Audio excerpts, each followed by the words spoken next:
So funny. Okay. Oh, the water is actually crashing behind you. That's pretty cool. No, the Got sneeze. all the movement. Right. Taking me to a whole nother place. Yeah,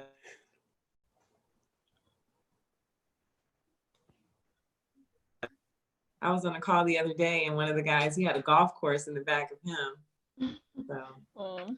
Well, welcome back to Teen Talk. It's your host, Miss KK, here with. Deshaun B. And the legendary Ajane Jaco. Make sure to follow us, show us some love by following us on Instagram at Teen Talk Vegas 881 and subscribe to us on YouTube at Teen Talk Vegas. We have a very special guest joining us this evening named Lauren. Lauren is the owner of All In Recruiting, where they take results, growth, and value very seriously. Lauren obtained a master's degree in human resource management by the age of 22 and grew her career with three of the world's largest gaming and hospitality corporations.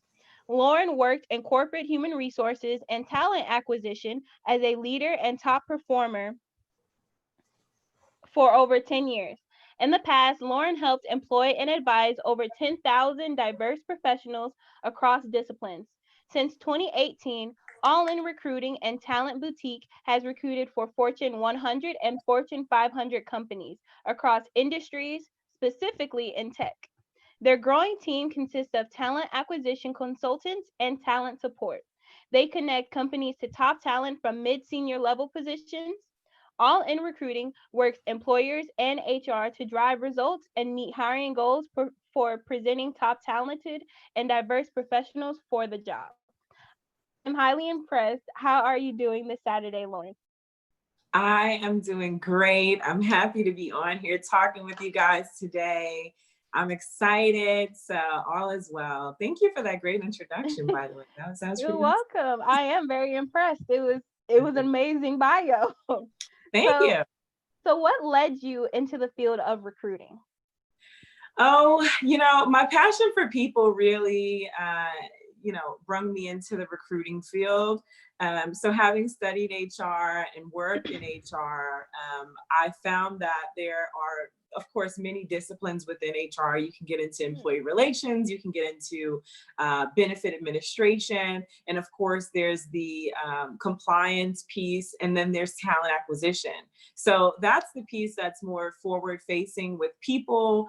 You can be more engaging and really develop a passion for impacting people's lives. And so that's what really drew me into talent acquisition, with the ability to influence folks and be able to provide them with career advice and really advance them in their lives. And that's how I got in it. I'm passionate about it. It's Yes, fun stuff. that's awesome. I honestly never knew that there was levels to HR. So now knowing that, I feel like I'm going to be treating some HR people very like, oh, what specifically do you do? Because I think when I think of HR, I really just think human resources. You're here to help me as an employee. So that was some good knowledge I didn't even know about. But Mhm. getting your master's degree at 22 is an amazing feat. How did you know that you wanted to be in human resources, and what made you stick to that degree? Because a lot of people will flip flop along the way. Yeah, no, that's a great question. So I actually started out my college journey as a sociology major. And so my associate's degree is in sociology. And I met a career counselor back in junior college who said, if you're going to be a sociologist, you'll have to go get a PhD. And I was like, well, how long of school is that going to take? And he was Right. like, well, and I was like, oh, you know what? I think I want to reevaluate and do something a little, more, something that will be quicker and would be able to help me produce income for myself. And so I discovered human resource development. And that's what I got my bachelor's in. So that's more of the training and development, learning and development piece of HR. And so I went to school in the Midwest. I went to Indiana State, did 2 years there, 2 years out of junior college, and then off to grad school in Chicago, where I was going to Roosevelt University and study the management aspect of HR so that I could increase my earning potential when I Oh, okay. graduated. And so that's what led me to it. I did it pretty quickly. I came out of high school, 17, turning 18. So I was still pretty, underage on the campus Okay. for a while. And, after, I would say it was my second year in college, and my mom passed away when I was 19. And so she passed from cancer. And after that, I knew that I had to take my life by the reins because no one else would do it for me. And Right. so I just became very focused on academics, became very interested in what my brain could do. And I got on Dean's List, I got leadership awards, started leading organizations. And ultimately, that's really what kept me on the path with HR, and ended up getting a job in it. And so it worked out. Yeah, that sounds amazing. And I know Deshaun has a question for you. Yes, Miss Lawrence, given that you graduated at the age of 22, what was college like back then compared to how it is now? Wow, back then, you make me feel overrated. Well, we got the new norm right now. It's a new norm for us. Yeah. No, I totally get it. So college back then was, the traditional experience. It was you going to school, living on the campus. Of course, the culture of partying, the culture of sororities and so forth.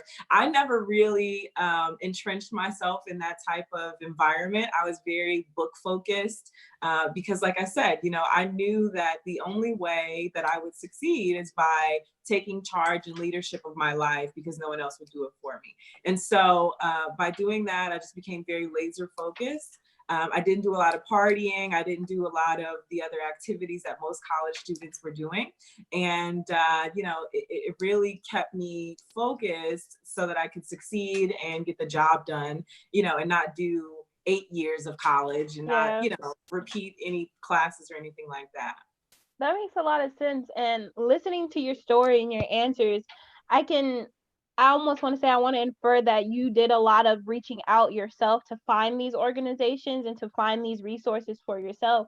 So for people who are in college or a university right now, what advice would you give them to increase their hiring value after they graduate? Should they look for those certifications?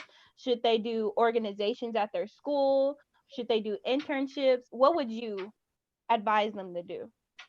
A mix of all of that, right? So especially now, where you're finding that companies are actually, some of them, tech companies in particular, are moving away from traditional college degrees and preferring certifications because we have such a need in the technology workforce for diverse professionals. And so they're kind of removing some of the barriers that include traditional schooling. So I would certainly suggest to the college student now to involve yourself in organizations that will specifically develop you for the career of your interests, right? So if you're an accounting student, you want to be in touch with the National Black MBA Association if you're a Black professional. So find these niche associations, these niche organizations that can really develop you, where you can attend conferences. Of course, they're online now, which is even better. You don't have to fly and spend all this kind of money. But yeah, so attach yourself with those types of pipelines and networks of professionals that can mentor you in your career. So you want to be reaching out to folks that have done what you're looking to do so that you can understand what the blueprint and produce a gap analysis, so to speak. And that's what we use in HR. It's basically, you're here, but you want to be here. So what are the steps that you take to get there? The gap in between. And so I would certainly suggest, assessing those steps. Expanding networks by association, looking into the research behind, what types of experiences folks have that are in the career fields that you're interested in. I like that. Oh, go ahead, Deshaun. Ms. Lauren, I would like to know, what was actually your first job? Because looking at just everything you've been able to accomplish, I would love to know exactly where you started and how your timeline kind of goes together. Yeah, that's a great question. So my first job technically was like KFC, Taco Bell. right, when I was a teenager. But in graduate school, when I was living in Chicago, the first professional position that I obtained was an internship with Hilton Chicago. So if you've ever been to Chicago, Michigan Avenue is a pretty well-known, famous street. And so Hilton Chicago is a huge hotel on that street. And I obtained an internship there in HR and started working with some human resource executives where they coached me and taught me everything that I needed to know in regards to the different disciplines in HR. Specifically at that time, it was more employee relations. So understanding, union and non-union types of negotiations, understanding progressive discipline, not so fun part of HR where you kind of have to enforce the rules. But that was my first job. It was a huge hotel. I think I want to say probably over 10,000 employees there, but don't quote me on that. Got it. And I want to ask you, because you do recruitment, how have these virtual interviews been for you to like navigate and kind of move to? And what advice would you give people who are trying to get that interview, but it's on virtual? What are things that you look for that stand out the most? Yeah, so when it comes to virtual interviewing, there are a number of ways that you can make that work in your favor, right?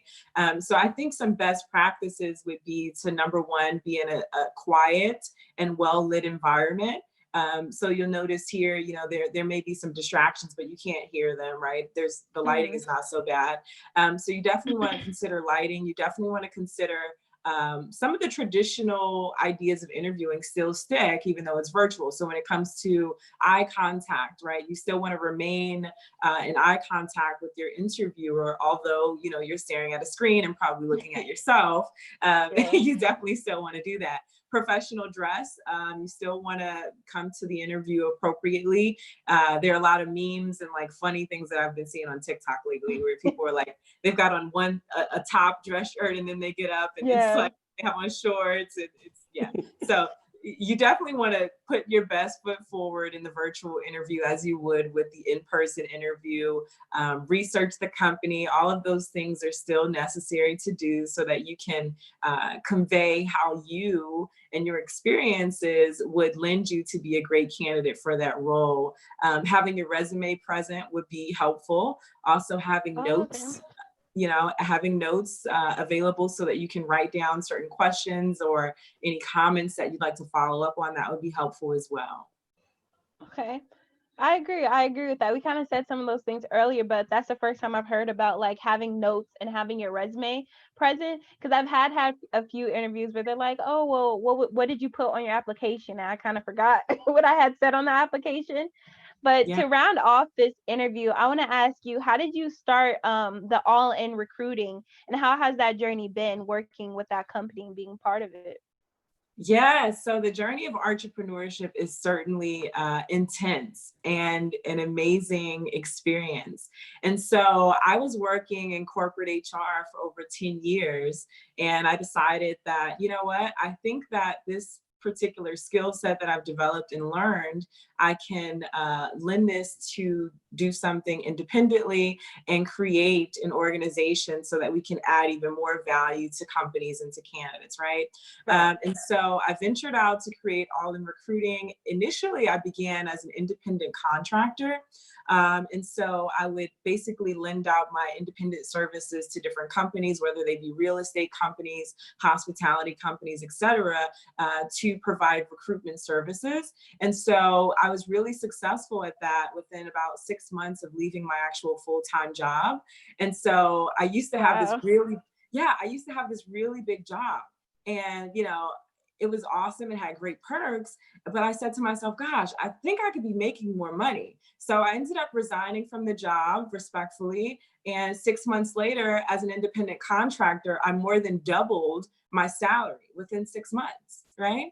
So I said, oh my God, I'm doing something great here. And so it started to evolve, and then I created it into an organization and started to hire other recruitment consultants, and we were able to attract some Fortune 100 clients, and the rest has been history. It's been a great ride.